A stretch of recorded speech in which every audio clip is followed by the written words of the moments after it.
Mga mi, welcome to my mini vlog.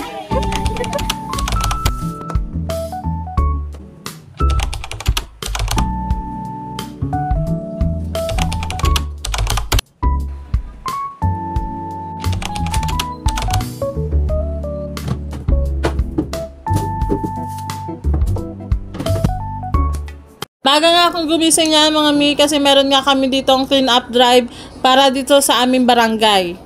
Kapag nga sinabing clean up drive, maglilinis, magwawalis, hindi magmamarites ha, char. Pag mga ganitong ganap nga mga mi, alin ka dito? Tagahawak ng walis, tagahawak ng dustpan, tagahawak ng sako na may kasamang pag-model pa, char. At ayan na nga, natapos na nga ang pagpapanggap ko ay pagwawalis ko dyan. Kaya ayan, umuwi na ako at may bit-bit pang ang gulay. O baka nga akala nyo yung pagwawalis namin ay para sa tupad yun. Hoy, hindi. Ama na nga, kadadaldal ako ng kung ano-ano dyan. Balik na nga ako dito sa ginagawa ko.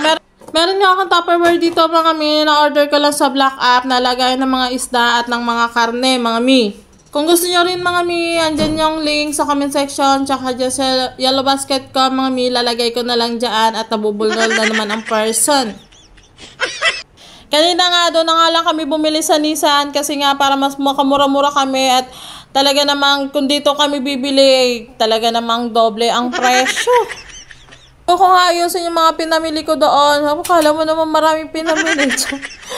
Sa totoo lang mga mi, bago talaga ako magkikilos mga mi, magwawalis muna ako dyan kasi nga kapag hindi mo winalis dyan at talaga namang kitang-kita ang mga dumi dyan.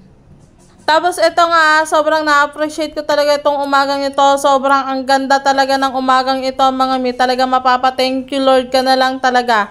Kasi tingnan mo naman, ang ganda ng init. Ayan, kaya nilabas ko na yung mga sinampay ko mga mi. Nilaban ko kasi yan kagabi. Kaya natapos na ako dyan, gabing-gabi na. Tapos nga, ayusin ko naman itong mga pinamili kong gulay.